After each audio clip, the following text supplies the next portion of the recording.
Let's talk about 6. So, what did you find for evidence? Fernanda?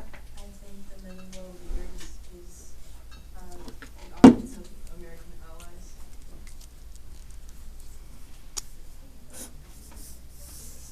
Okay, so, yep. Okay, what else? Win the war against terrorism for audience for Al-Qaeda because they're the ones who terrorizing us at the time. Say that again? Win the war against terrorism. Yes. We stand together to win the war against terrorism. What part of the rhetorical situation is that? Leverage. I mean, not leverage. Alliance. Okay, to who? Al-Qaeda. Yep. The ones who attacked us. Yeah, I mean, I think that shows, I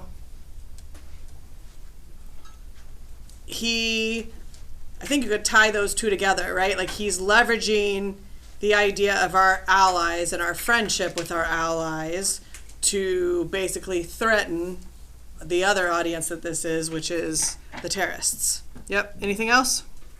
That part also pertains to his role as the president. Okay. Yep.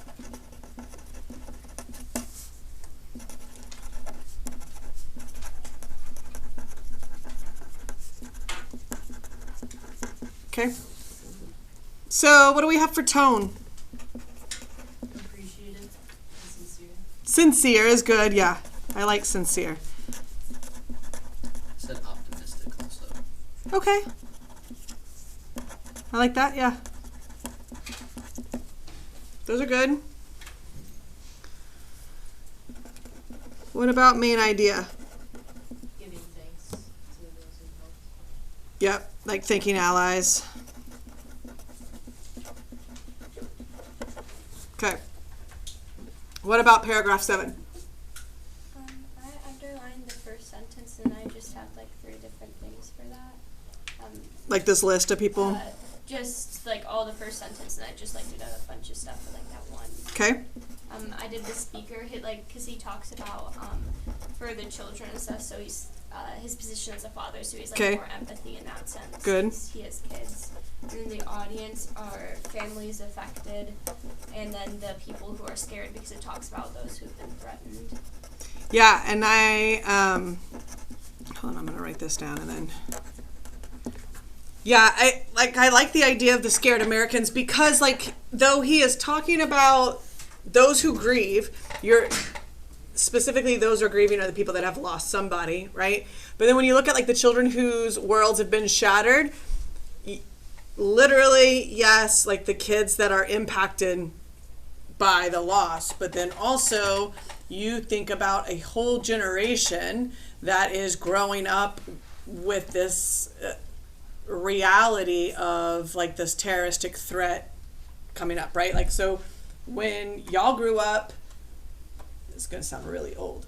When y'all grew up, y'all's whole generation already knew airports as being having security to go through, and so this is this loss of innocence that y'all have as a whole generation growing up right into that, right? So yeah, I think that, and then I also all whose sense of safety and security have been threatened, again, outside of those places that were impacted.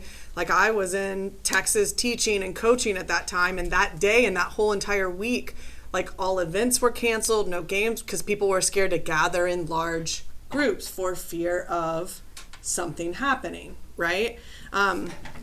So, it's that same idea of a lot like what we saw in the events that happened yesterday, right? This impending fear that is happening. Tell me what happened yesterday. People are nope. My friends, AP English, AP Lang, you should be listening and watching the news at the very least. Yes, yeah, in Afghanistan, yeah. Because this is going to be the class where we get to talk about all the things that are happening outside these walls in our country and the world.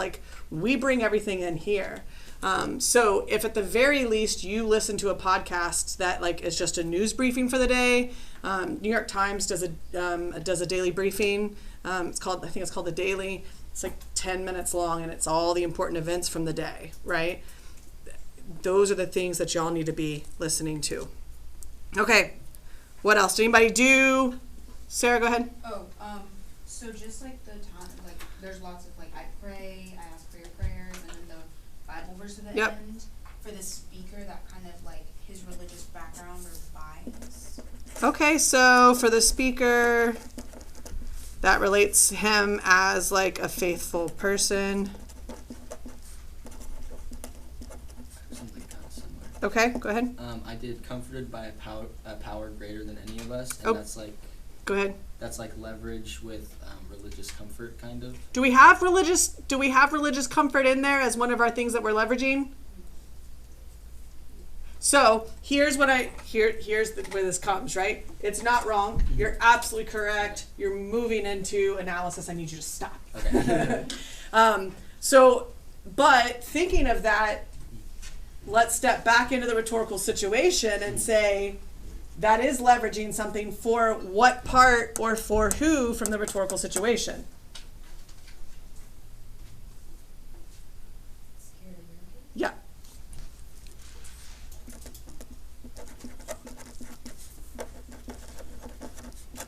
So when we talk about the idea of like evidence impacting somebody, right? So Mattson, you're just moving into analysis, right? So you would say like, what this is doing, who is this impacting? It's impacting scared Americans because it is comfort them knowing that there is a higher being or a higher power that is doing that, right?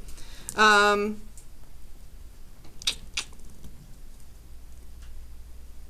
right. Tone. I love that y'all are going all the wrong places. Okay, you ready? Because it's the conversation that we're going to have. Hold on. So, the lesson that I taught earlier today. Okay, so I understand where you're feeling like sympathetic and sorrow because you look at like, who are we praying for? Like these people, and we are sad that we know that they are sad, right? Yeah. So when you go to pray, what do we have to infer?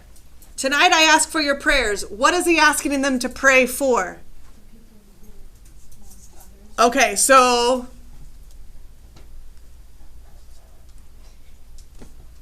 don't take offense. So, dear God, I'm praying for those who have lost people. The end. Is that how prayer works? No. No? Okay. What is he praying for? What is he asking for prayers for? The support of the people. Comfort, support, strength, okay? Dear God, like, please send the people who have, like, been impacted by this event, right? Please send them strength. Please send them comfort, right? So, yes, they are sad, but what are those prayers about? So, think about where this is in the argument, right? How is this different than where he started? Where we started in the very beginning was sympathetic or empathetic, right? That was very sorrowful. But now we've moved past and said, like, we're thanking the allies and we're getting ready to get to the very end where it's a call to action. He can't go back to the sadness, right? He's progressing us through his argument through this emotion. Does that make sense? So, Sarah had an aha moment. What did you say the tone is? Supportive. Okay, yeah. Listen, and we've had this conversation in every class because it's what we see, but we have to infer what is he asking the prayers to be about, and what does that show then? Support, comfort, right? Okay. Main idea then? Is he? Asking for support. Yeah, asking for like spiritual support.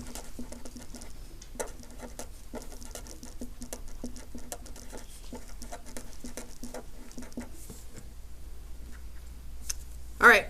This is a day when all Americans from every walk of life unite in our resolve for justice and peace. America has stood down enemies before, and we will do so this time. None of us will ever forget this day, yet we go forward to defend freedom and all that is good and just in our world. All right, what's our piece of evidence that we took? Fernanda? America has stood down enemies before and we will do so this time. Good. Leveraging our historical precedent. Yep. It's also talking to Al Qaeda, basically like threatening them, like, you've seen what we've done before, we're gonna do it again. Yep.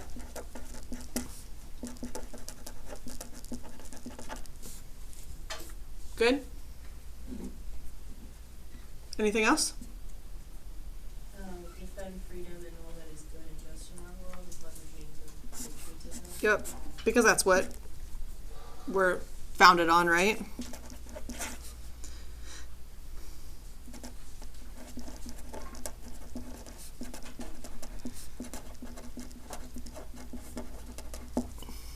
Okay. I also like in this idea of like leveraging American patriotism, look at this idea of like our resolve, right? None of us will, we go forward. Like that is that unification, right? And it's not just the pronoun of we or our, it's that like action of gathering that is implied in all those words, right? So we go back to that idea of leveraging American patriotism in that language as well. All right, tone. Uplifting. Okay. What else? Yep. What else? Confident. Yeah. There's a little bit of swagger in there. All right, main idea? Yeah, I mean, I think it's kind of like a call to action, right?